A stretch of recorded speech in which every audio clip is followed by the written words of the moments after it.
ఒక మంచి వెలుగుతారు రాజకీయాల్లో, ఒక మంచి భవిష్యత్తు ఉంది ఆవిడకి. లక్ష్మణ్ రావు గారు మళ్ళీ మాట్లాడతాం, అంతా ఫోన్లో అందుబాటులో ఉన్నారు. ఎస్ ఎస్ కంటిన్యూ చేయండి.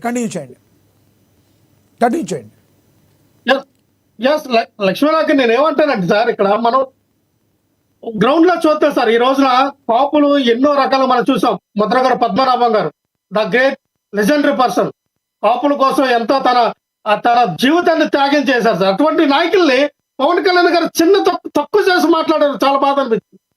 ఎవరు సార్ ఒక సామాజిక వర్గం కోసం తన ఆస్తులను కానీ, తన యొక్క యవనాన్ని కానీ, తన యొక్క జీవితాన్ని కానీ ఆ ఒక కొవ్వొత్తు వల్లే తన కరిగిపోయినా సరే నా జాతికి మేలు కలగాలన్న ఒక సంకల్పంతో ప్రయాణించిన నాయకుడు ఎవరంటే ముద్రగడ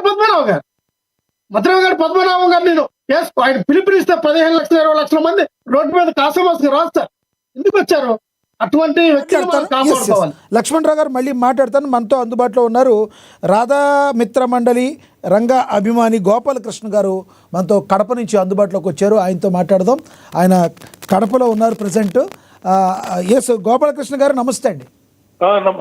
నమస్కారం అండి. గోపాలకృష్ణ గారు, మీరు రంగా గారి అభిమాని అని చెప్తున్నారు. రంగా గారి అభిమానిగా మీరు అంతకు ముందు సుపరిచితులు. అసలు రంగా గారి నేపథ్యం మీకు ఐడియా ఉండే ఉంటుంది. ఇప్పుడు ఆశా కిరణ్ గారు ఎవరైతే రంగా గారు కూతురున్నారో ఆవిడ యాక్టివ్ పాలిటిక్స్లోకి వస్తున్నారు. ఆవిడ ఏ పార్టీలోకి వస్తే బాగుంటుంది? రాధారంగ మిత్రమండలిగా రంగా అభిమానిగా మీరేం చెప్తారు? నాకు గారు, నేను ఒక విషయం చెప్పదలుచుకున్నాను.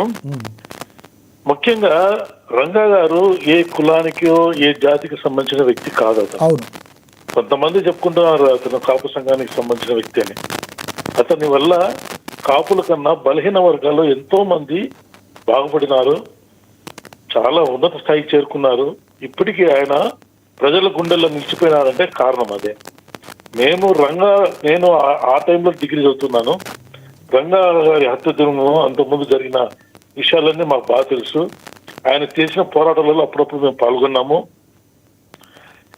కాకపోతే ఇక్కడ దురదృష్టకరమైన విషయం ఏంటంటే, ఏ జాతిని అయితే తొక్కివేయాలని చూస్తున్న రెండు పార్టీలలో ఈ రంగా గారి వంశీకులు కానీ, రంగా తరపున స్నేహితులు కానీ, రంగా తరపున పుట్టిన కుటుంబ సభ్యులు కానీ జత కలిసినారంటే వాళ్ళ జీవితంలో ఎందుకు పనికి రాకుండా పోతారు.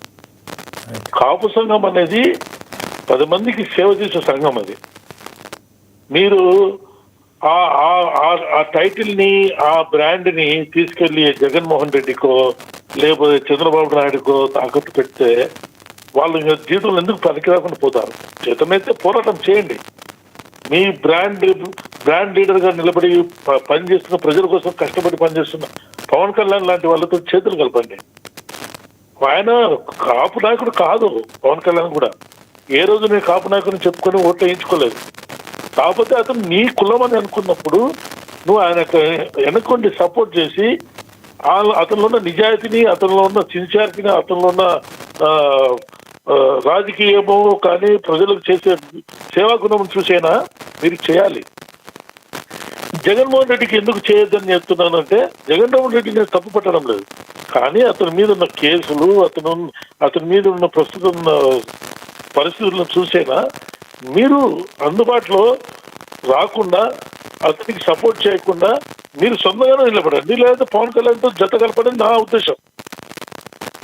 జగన్మోహన్ రెడ్డి వల్ల మీరు కలవడం వల్ల మీరు అందపదాలని పోతారు అంతే. పైకి వచ్చేది ఏమి ఉండదు.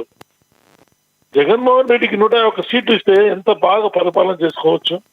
ప్రజల్ని నమ్మి నీకు ఓట్లు వేస్తే కృష్ణ గారు, ఇప్పుడు జగన్మోహన్ రెడ్డి గారితో వైసీపీతో ఆవిడ వెళితే అధపాతాలను గెలిపోతారంటానికి మీరు ఏం ఉదాహరణ చెప్తారు? ఆయన చరిత్ర. జగన్మోహన్ రెడ్డి 101 సీట్ల నుంచి 11 సీట్లకు పడిపోయాడు. రేపొద్దు 11 సీట్లు వస్తాయో లేదో తెలియదు. ఆయన పరిపాలనని, ప్రస్తుత పరిపాలనని, కూటమి పరిపాలనని, తెలుగుదేశం పరిపాలన నేను చెప్పడం లేదు, కూటమి పరిపాలనని చూడండి. ఇప్పుడు ప్రజలు ఎంత సంతోషంగా ఉన్నారు, ప్రజలు ఎంత హాయిగా ఉన్నారు. ఎవడన్నా బుద్ధిన్నాడు, తెలివి ఉన్నాడు ప్రజావేదికను పడగొడతాడంటే ప్రజల సొమ్ము అది. రాజశేఖర రెడ్డి గారు, మేము ప్రాణానికి ప్రాణం ఇచ్చే మా నాయకుడు రాజశేఖర రెడ్డి, ఆయనను ఎంతో సపోర్ట్ చేశాం. మేము జగన్మోహన్ రెడ్డి కూడా సపోర్ట్ చేశాము. కానీ ఆయన చేసుకున్న కొన్ని కారణాలు, కొన్ని పనులు